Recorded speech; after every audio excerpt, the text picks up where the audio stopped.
Kumabi, na so send you obesi edidimo je sika ubedi anya asem ketwa. Prince 5 Mining and Consultancy Services Mike Jamasre 0206188653 0206188653 Kumasi City Mall no butu na Halodine Oral Solution and a Halodine Nasal Antiseptic. Masa, the attorney said, Yenum. Halodine Oral Solution.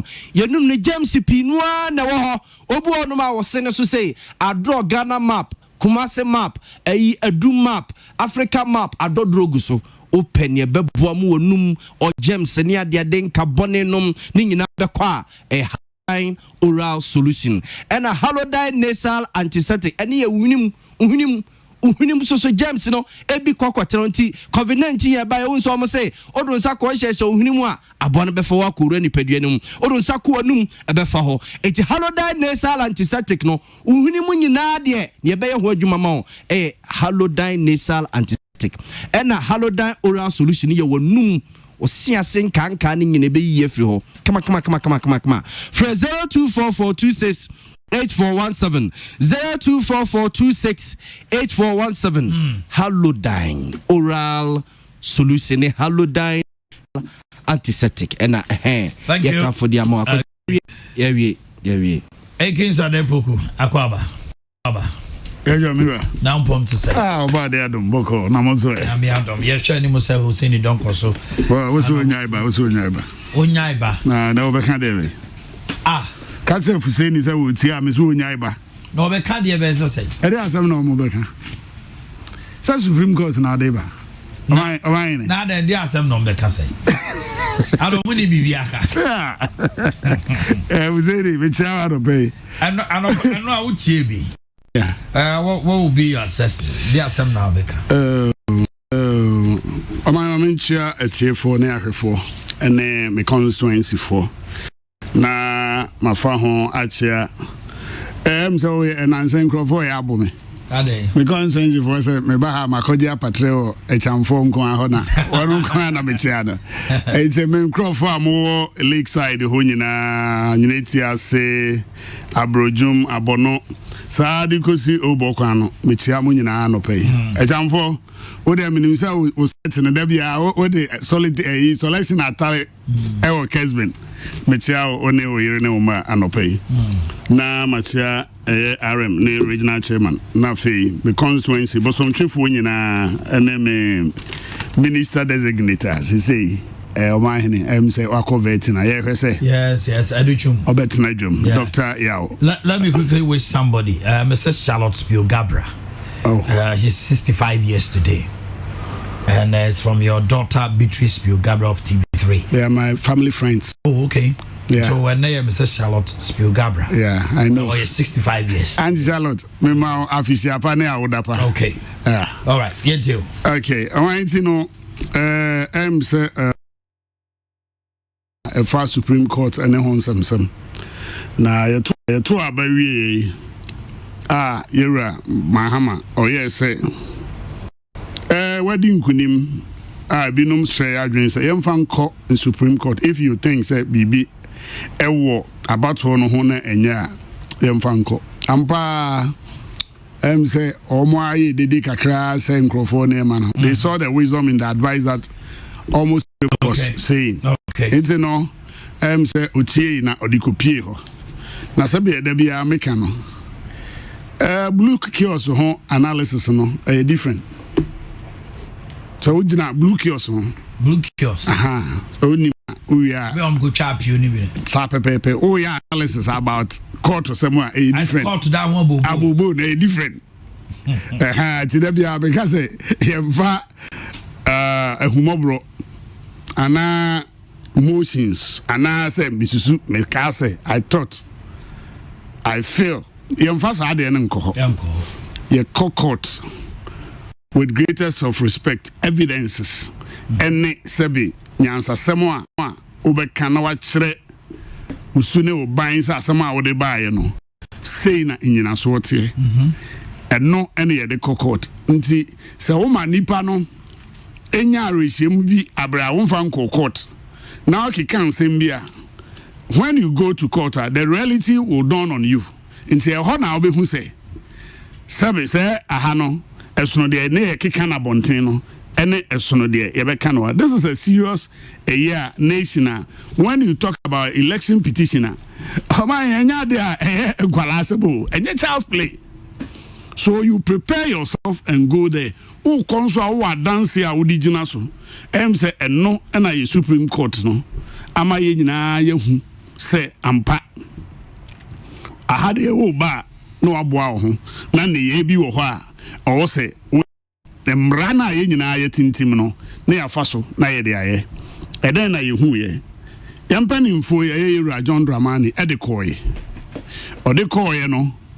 So no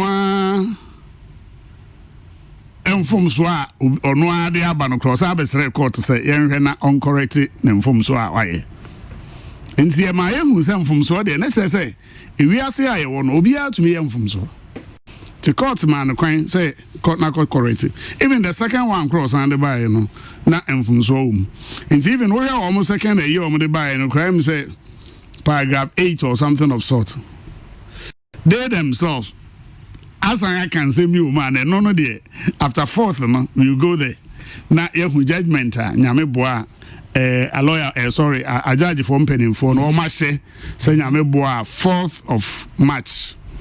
Pamno chano, ubia edenasem, ebeba na wiye, na omode atemu no. Why is it a second respondent? Moye so sure. I said there.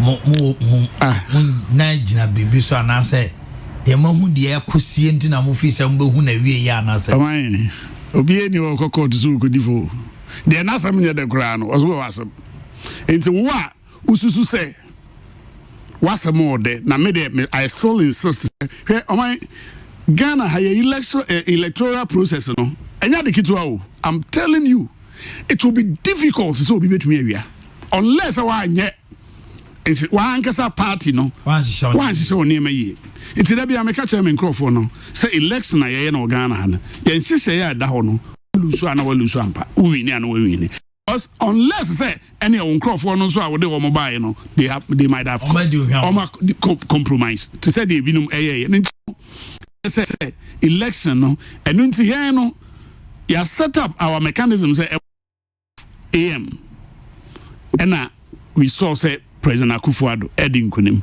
What we were not sure was the results and pop up on the parliamentary issues, no, and no, and but with President Akufo-Addo there, as at the time a bob do me no ahomachino. Now your strong room and near my yaki boom because apart from say yes, no, a coalition center, Joe Anochinum and a nature and Sunny. Yes, Sunday,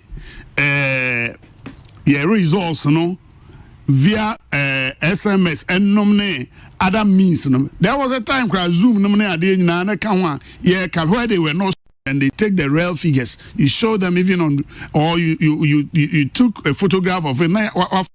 Sunday, so we were sure of what we were doing, and you know, obisi ono de ontiase.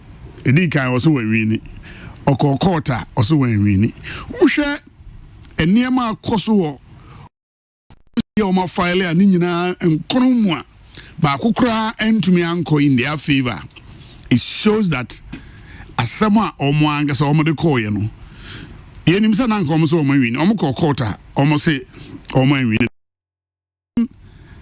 the authenticity of the declaration uhwe pa dia and this munti asema mo mpanin fo nde koye no eno ne ade a emso om de koyo intimate so almost na buza say figure be na Charlotte say e de declare o man say a gazette figure be na gazette here omo gazette 30 million wow. So why are they still asking the woman to bring that one? Because document so sometimes I don't even understand them because also the 5 in the buyer out of 5 no say any no gazette.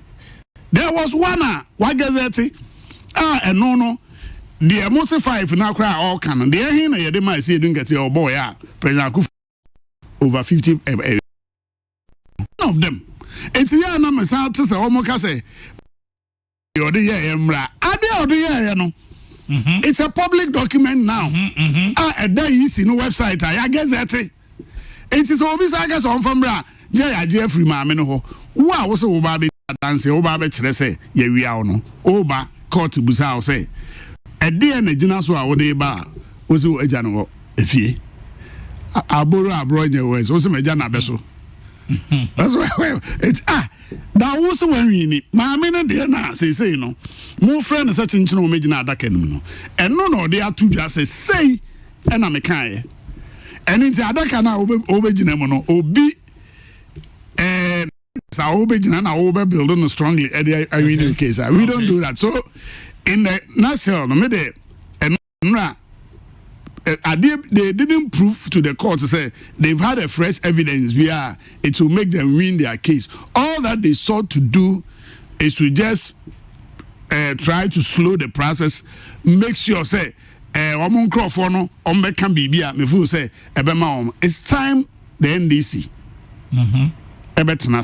no it's over because ade omode call you no omo ntumi improve bibia etere say omo betumi adi nkonim it's me de enra de see na nya me wanwa wo hu no so ma na you mo kana mo pese ya mo beka so can they might think say ade ba ko a edu me bia for minimum issue no ade ba ko be say mo hu say ade ne yefita pa ba NDC ne MPP ti anti o ntumi nsechere NDC ni say ade a mo de call you no say na tie. You hardly do that. Meanwhile, when I ask you privately, you guys know. Say, no, you won't ask me anything privately, and I'll tell you anything. You see, so sometimes, may you ask me anything privately? May I say it as so? And, that is what I always. At times, NPP will not find it easy that, with I me. don't have problem at all. Not find easy with so me. it makes us feel that then you are doing the right thing. Yeah, but Sasem now so no. You have an elephant eye. Oh, why not? And you say they don't call have an umbrella because eye. I'm with a political party. When I speak and it doesn't suit you, what do you also need a behe? A bedroom maybe. It is a no crano da hokra. Let me tell you something. So your truth my be now will never be truth. That's when I understand. And sometimes the public want to hear from me. So me can't. The one want to hear people in the Undi hanu no obi got now radio so say election time say me I do what chance here.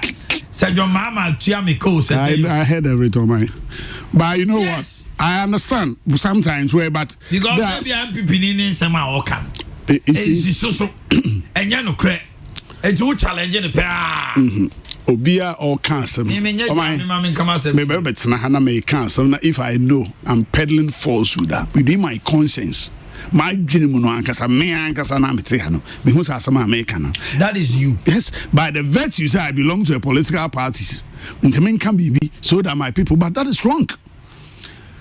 Obia always say America say yen MPP ye ma wadwuma say ye na okokofa oman ni bibia o fa no afa amre party ne say bosomtwe monje na mo fa run party no you use whatever it is within you and your family it has somebody say ye can don't expect say me better na na can be am I've done that am nipa no frame sometime and I insist on that say sabi when you asama unkwa and against I'll make sure that nobody will follow you at court.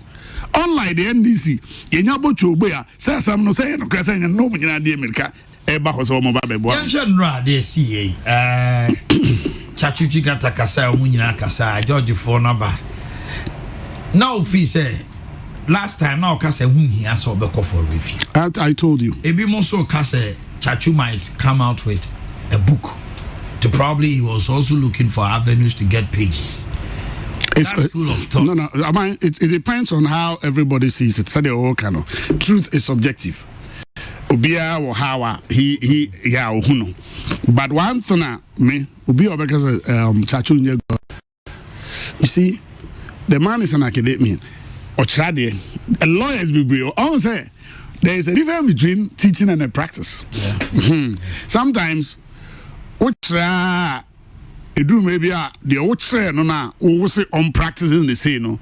The sound said the original court into sometimes he becomes well was than what it does happen.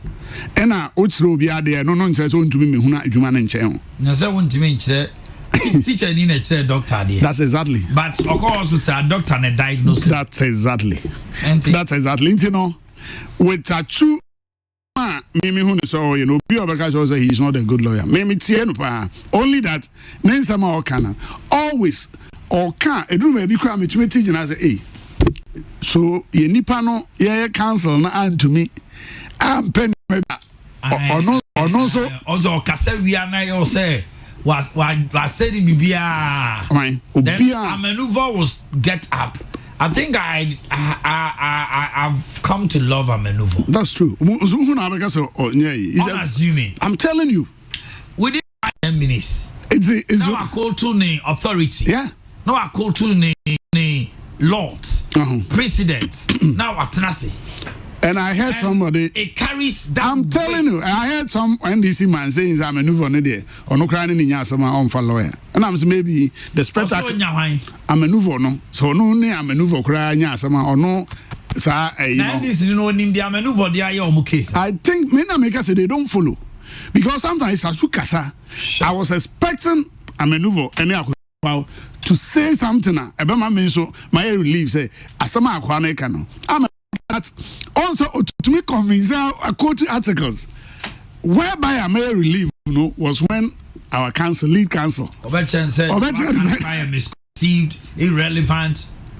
Me tell no kwane there and judges I'll go on Tatu's side. But when you listen to our counsel no and someone also then you see say and court the very but to now a yibano that dana or the buyer you bogu and but when you go where you have to distinguish something that is so fresh or so fundamental but error.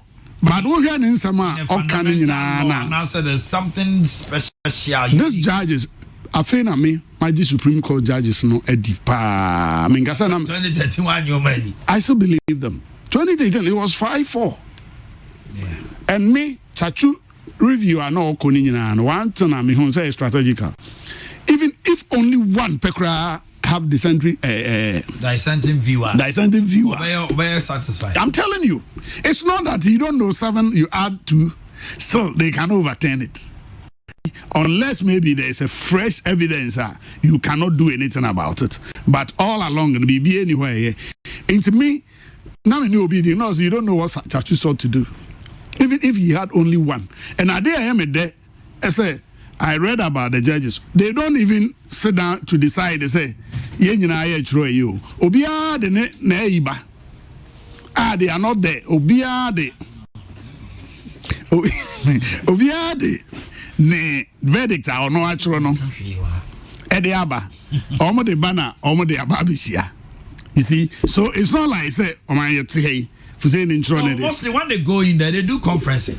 I know, but when it's about them to write their own judgments in the Obiad, but coincidentally, before they banana, Chief Justice Benjamin no viewer file the same name. And nona ama and if you go with a dissenting, say you have to give reasons. We know so far. Obia no intermediate they me fan say yakodru baby. It's a test yeah me fool say yeah kwa manyo mu no adru akire this things are air banning na ehye ya manyo no mu kena.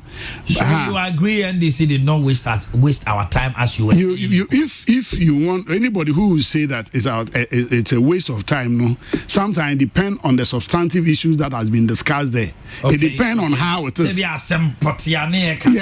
not necessarily going to the court. Not some now they call court no where somebody because what we see a time no depend on the substance of the case now. So we say we depending on the substance is wasting Ghana's time and then who he has some court and they Can you still say this? I'll still say that because from proceedings I have from Abedru baby no, when they were not able to at one single figure, it's say Jane Mines area bibi mama they saw the if you have other different you say yeah show proof, you have to prove to us. But as I speak now, NDC have never given us any figure, single figure.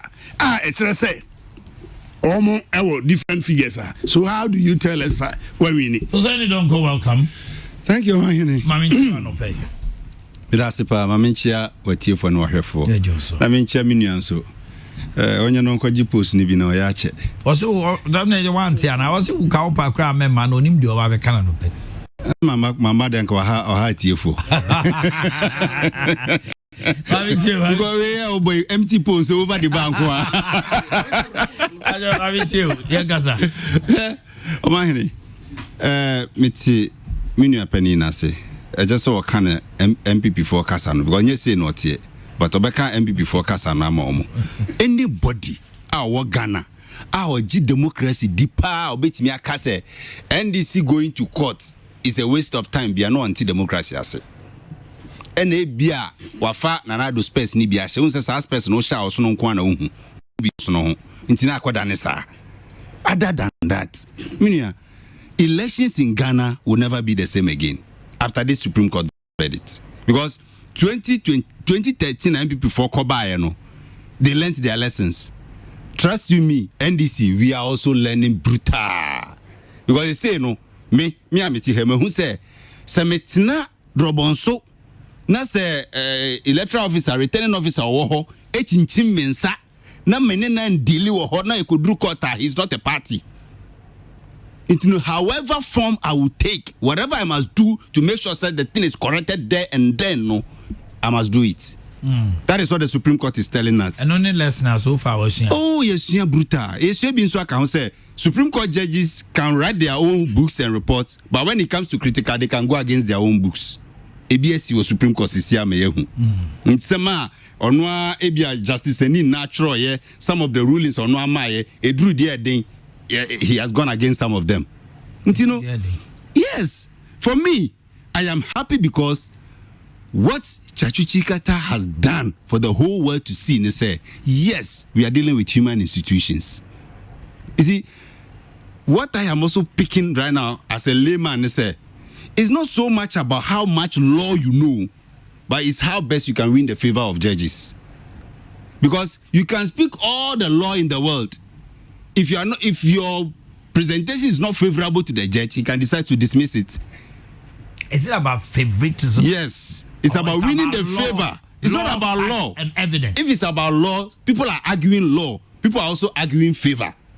So it's about who is arguing favor? Why Akotampa and Amenuva, most of the time they are arguing favor. Favor with who? Yes, because they are trying to please the judges because when it comes especially to discretionary case applications, no, and when they are discretionary, nipa no opa no de mau, and they are good at winning those ones.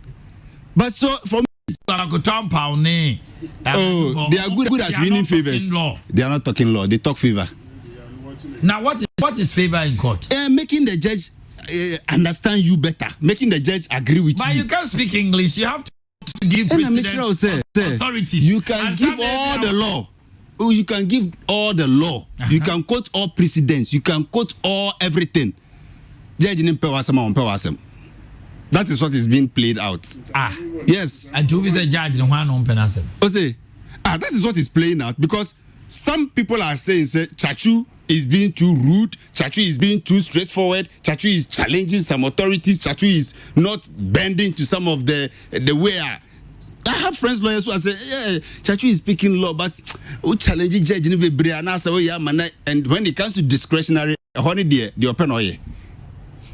What I say, so that is what is playing out to some of us too. But for me, maybe dear, if I had my way, I would have wished say, Chachu say, okay, fine. Don't baby amonye, monfa petition and no say he's not interested again. Nanka move, withdraw them. Monfa nye them be monfa say minimum, There's a right to take withdraw. It. There's a right to withdraw. What I say, take it and chew it. Master, take what and you what. And your son, you're now court now. Closely remark. This is the one of the most predictable courts cases that we've all had. Do you hear the we'll be in the will be unanimously what they are going to do already. So why do if you have to worry ourselves? Maybe I would don't be a station here. But maybe say, you see, I am saying this, but then with some creak of pain, because the presidents are yes settled on say, okay. Say if I have to tie the hands of Jim Mensah to make sure I get the weight, say me try my court I compelling some for mommy. Then say me nene nyina be da strong room wa me nene be da ho. Kopim say me nsa be come from 13.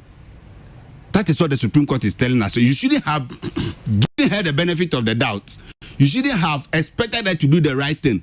You must insist on your grounds. You must do everything possible, even including physically possible. Do it. There's nothing called physically possible. Obetimi akoye de oye. Muna muja hoko. Enti next time nja honko. O boni yesi ntese e beji pepo na firu nsem atitim kura e beji atitim. That is violent. That is not violent. That is preventing her from doing the wrong thing so that don't go to court again. Omahini, trust me. NDC 2024 yenko circuit court. Yenko High Court, Yenko District Court, Yenko Appeals Court, Yenko Supreme Court. We will settle everything at the police station and the collation center. Trust you me. By law. By any means. No. By any means. That is not. The only thing is that if the EC officials do the right thing, no problem. But as I said, 2020 elections, we will settle everything there that way. And the 2020 election, then they see your police station. Say, you have to about Techimai. Not EC official be sorry. We are near collation we no declare obi na zabzugu near declare obi near the results every baby ba friend say we also na e binuma be gina ho na achi ya say no ye mpene mamu declare near jaisa so ye the court. It won't happen again. It won't happen again. If it is fire, it will be fire for fire. If it is sticks, it will be sticks for sticks. Why are you whipping? I'm not whipping anything with Debut, you're not getting the point. How? Debut, Supreme Court na chere.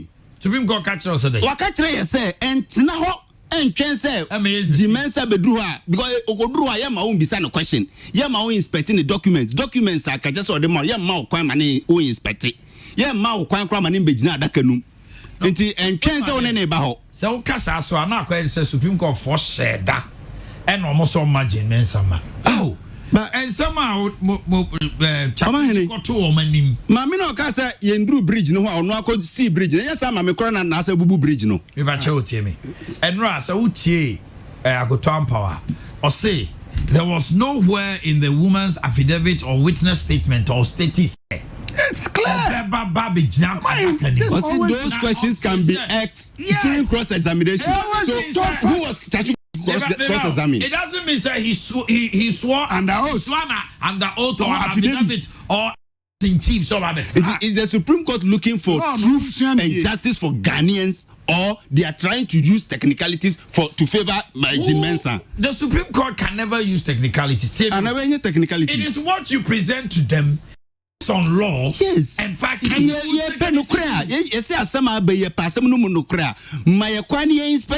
Original documents because we as a party don't have any constitutional right to bring our own figures. Just the figures are known. You also agree with me? The Supreme Court ruled that the photocopy or the duplicate is as good as the original. You have it. No, you're not getting the point. That is the ruling of the Supreme Court. The ruling of the Supreme Court is that because you have it. It's a photocopy neba. Na me say mama na a mistake. No the original so. Na me the photocopy neba. Now so mama kwa mama so me inspect and compare mama ni dia. Mama no hwe me dia no so correct ni dia. Why didn't you present? You're not getting the point too. You should have presented. It's a trap. It was a trap because here lies the case. I may say mama ni figure na o de buy no we twa ntro. one try the papa enti so ka se memi fa memi photocopy ne mbekire wa e chese nka maame so memi di mi photocopy ba na maame so de ono no original na beto ho how can you do a correction on the original and it will not be seen? Oh, they make an intimacy. Other political parties. You are dealing with Adukwe Mensa. We are dealing with what? You are dealing with Adukwe Mensa. Otimi declare there ne echina no abe correction now yes so ade no asa correction no. And you think that woman cannot do another thing? Oh, please. Engineer senka on fa beto ho. Ono ne de ne de ne ba na ke so ye the duplicate na ba na nyina ya compare. Why were they shielding her from doing that? Who shielded who? The Supreme Court shielded her. Supreme Court shielded? Yes. No, you see, the words you're using, you say, Supreme Court, it is what you present to them. In fact, they will give their So what was the problem, say? Inspecting the documents and I answer questions because they said you have the same documents that is with the woman. Yes. And I will say, me will near maybe I am from so. Yes. It's also would do near man no and I make you say. So you can't say Mrs. Kebi a faker. There when the man who says he can is by comparing the fake to the original. And what did you see that? So what was the Supreme Court going to compare the photocopy to? How would you call something fake if you have not seen the original? If you have not also identified something wrong with the original? And I make sure say because it means what will be yes original no any fake no. Good. And I say me dem you know entry. Mumu hui. Inti muma ne fa mbra ne nyina ye hwɛ sɛ asɛm a meka no meboa na asɛm mmoa. Onim say eduru ba bi judge back supposed from 13 at the chair Pesa White Pesa White catch and say no, that is not a from 13. He's even worse off that witness. Hold on, I'll come to you.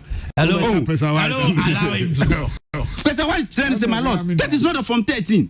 So it means what even the Supreme Court has as from 13 was not even from 13. And what did they say? And the NDC, as I speak to you, we don't even have the from 13. Why are you not having from 13? From 13 the original original was no. That was what she used during the declaration. Copy. Why didn't you request for it? You requested, she has not given us up to now. Until we went to court. Until the horror nanank ye pad the Nigeria. Okay.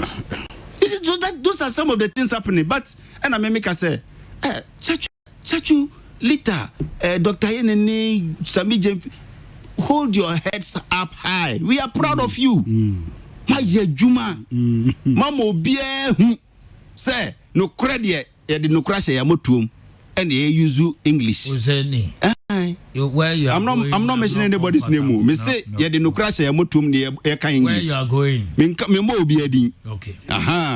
But for me, posterity is watching. Me say 2024 election will never be the same again. All right, Mama Joe. Oh, mine. Say Fuseni. Until I'm because of a man can I. Well, some way. Almost there are people have even requested that they withdraw the case. The MDC supporters because they've realized they've deceived them. What if we need to their council of elders? They are well-to-do people in the NDC. Have you seen them following it? Because they have disappointed them by not even proving that they have even the collation. And if you say, you know, so our mama can be and console the because initially they told them that they've won. No, can't say me as a Jane Mensa. And they are some part of the court. They always shift the polls. They always shift it. Or but now no your platform pet no can some for Froby. Ah, to say court no yeah they sabi humo bro. Say Chachu ko jina ho can some everything that the bugu Chachu so no was based. E bia verdicts na judges in the ban. Law precedents any court omo come e bia ontie. It is looking that eye no the cat said there omo bet na ho na yaka say una wenya 2-0 wache. They read the verdicts. I had TB. Extra and near mentia almost some of the buy, you know, the beer near Bueguno. So nobody is sitting there with them say, may share, say, be whom. Who court no from 13 no ground and when did that show up? Petition them. They went there to challenge the declaration on the 9th. But as and when bomb de bi na aye ne answer na answer na kuma mu a ode ko kan asem a ono a wahu sa afi de o pachewa o ke kan asem a the same thing of Hussein no moye. Their people are angry on them. Oma who say Sadi amuka kire no na sabe nya Ghana ha na sadi de mensa ebubo aba on the 9th. Aka say MPP omo candidate President Akufo-Addo enya 6,700,000 and something plus. Now okobo and John Dramani Mahama 6,200,000. The NDC start jubilating. 600, 700 and 200, you know. They are telling us that they cannot differentiate, so they have to jubilate. You told them, I say me Momonium. Why? I Otukono. Hey, what they are to Otukono tape, no? Or say they have won by figure 6,100,000 something plus. That is what he pronounced to them that they have won. Some of them call President Mama, President elects. Yeah. Inusa Fuseni was even a disaster. But they themselves, Emra, Inusa Fuseni, I was listening to him on, I think one of the, I'll say, as some they don't even have a case from the priest at Nema or Nwanga say, they should withdraw the case. Let me tell you, always I've been saying this, John Dramani Mama, now, NDC for now on other social media, any platforms, so they are saying, say, 2024, you see, as somewhere I was winning, you know, say we win, you know. Now his own people have started talking about 2024. Nobody will contest. Now they are winning. No, and as we anyway, I say Ajay Akunyana now. Into 2024, no, all time of 2 terms, you know. Why is also no? It's one co-president in Pobio. They know they had a bad case. Only said they are playing on the minds of Ghanaians. Said they say, "Also, they be on my rabbits nebia." Husseini, munya me manche obiao. Say, hey, since when are you who say elections are won at the polling station? Said they all can. Afarijan and the catcher and a judge, presiding judge, not here, Atuguba said it. So don't come and sit here and tell the public say Munim say elections are won at the polling station. I didn't know between Ayoho. Now we have idea political parties no mujina bika hono. Send your bear 12. Have you seen anybody challenging that? You know, because they also collated. They were at the strong room. These people saw they have lost the election. Person why that he mentioned his name. The least said about him, the better. Or no more evidence. Say, omu free hono, not 13 and abba.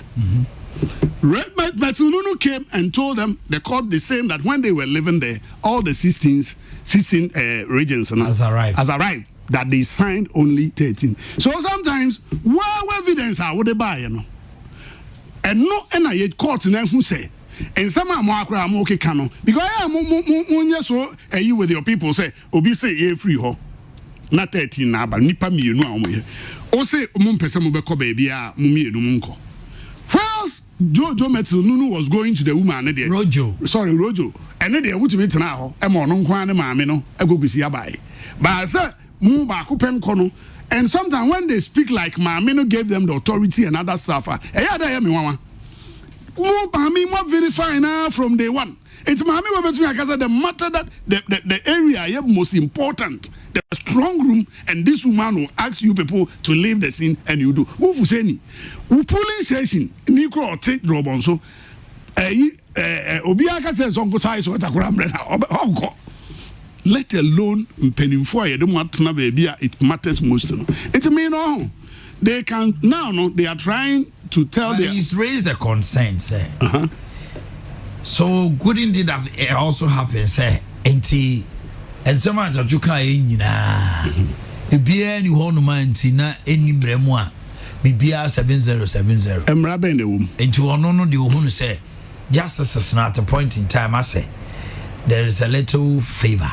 Favor noise on whose side? Favor be in EC's. Why not? Yes, so as the council, no others now argue. NDC for don't have seen Chachu as the law. That is why I into woman say, or young from Swokrana, young Gasse, Chachu dear no should stay. It's not like that is not what it practice at the law court. That is what they see him so he's okay on Nimadi and Ubia and into say of Tigrana oracle of law. That is a law account. And I would they are ready or I wish I mean you know would see a judgment be Chief Justice every day. It's not so bad now. Wow. to say the emre bi e betra ho ade nyina ho afi me ma me say ade wo ma wie na me say o ma wie ade nyina kotoba fo ho under 5 seconds dissenting anya no ne do ade nyina kotoba bafu body only say no kra no ma 3 okay 6-3 and so this year say o mu ni to go behu but we know the difference in woman say omo ma obi ati say o ma wi ni omo call court no man kan jero omo nkrofo no say nye no na ye de koye now no na amanfo tutum to kroma ye hu say na say na makoye so they are looking out to make President Mahama relevant in the next omo primaries, you know. Does President Mahama need the Supreme Court to be relevant? He need his people. Man, Crawford no I kite said footballers I kite quite was say e bi na omo ye do na fusedi we ye bad papa I know any more Ghana and I also honya di o ti na ka de police station mini anaro o honya di o ti na wo ke kana and the police station be say dey be see ayo ye ko emra CI no every election behind the CI no emra asese and this you need be no akatre in election said they chase them out from the polling station obi from the pool 33,000 plus polling station 38,000 sorry that 38,000 plus none of the NDC people was chased out of the place. They sat there, they signed it. Region has an almost a man signed but later you say somebody signed it. When they got to the place, they realized, say, that is where Rojo and his colleague left. They didn't know court. Assembly of the Bay, be a court in Ejinam Rasso, precedents, and then they also have the. Now, I like this court. Almost says, I can't send the almost to me, Busawa, Wokan. Now, mom say, Opeso train, say, and as Opeso say. Omo person munyanti ase about what actually opeso woka no omo kwa no omo so atena se no omo ehunu de o sort to there's nothing out judgment back kure ni omo de aba say so any judges the lawyers din komo omo tumi aka say you might disagree but you cannot say judgment no omo de aba no ebi na aye ni koka that day he granted the interview me so it's a predetermined smack how can you do say this a lawyer at your stature.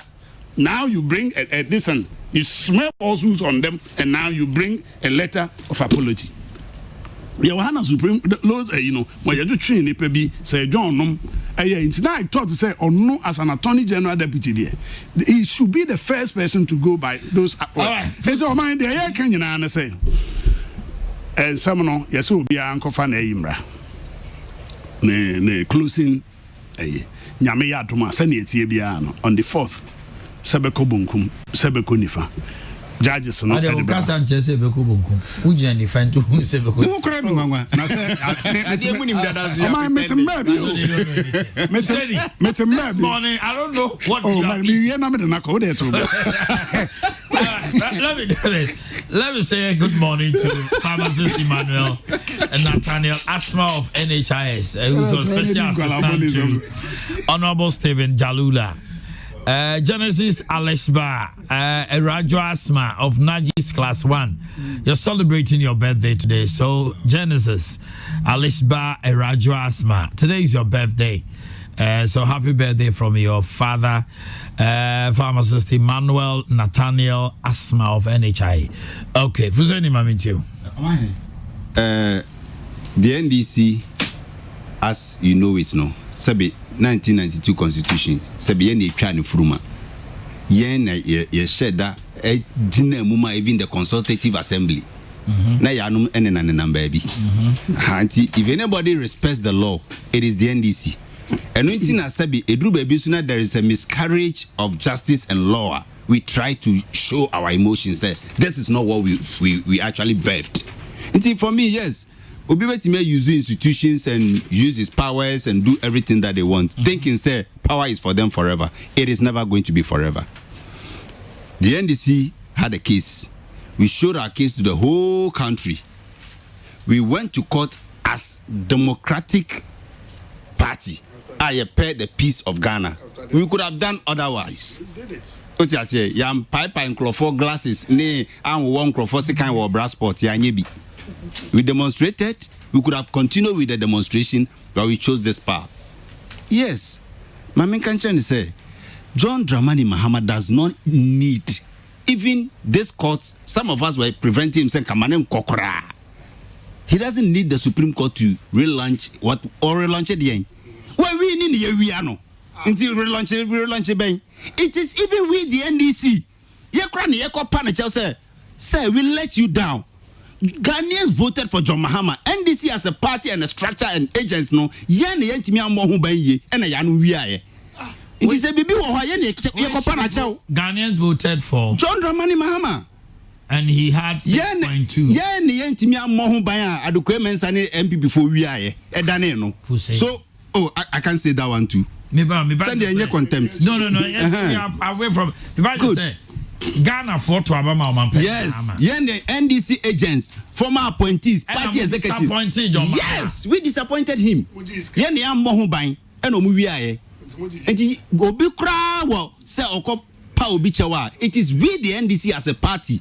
Young former appointees, young party executives. Let's just see a copana Chelsea Eja. Yes, sir, we let you down. This time around, we are going to be there for you. That is it. He doesn't even need anything to launch his career. Please. For you, John Mahama won the election. He won it. We let him down. And yet he didn't do. And I'm more home buying. Excellent. And we are no. Good. Okay. So Ghanaians want John Mahama. The NDC party couldn't protect that particular right that Ghanaians need. That is a fact. Until John Mahama, we are rather begging him. And yes or no, say he should come again. This time around, you need better how. There's someone who said case no lose. That's what they much more money than that. They more unanimous who pay the them by that. So we are not perturbed. The any person if we are seeing if we are seeing. So next time we are not going there again. That is it. Trust you me. Elections in Ghana will never be the same. But we are your mama. And it's interesting revelation. Also, because of Fuseni there be a cancer said in Crawford I come better. And now he's telling and this is for Muntio. Fuseni say Moba Jessica and Mudani Adeno. Momo de mother Fuseni don't go former this NDC NDC ni or the other MPP ni on fire. So Bejiniska. Wow. It's what the Muji Jessica. And Mujai COVID complication now the US. When you leave any statement in ambiguity, people will feel it. You feel it. You keep feeling. So let me feel it for him. To be feeling be so hello. Let me feel unanimous for their man in your ya.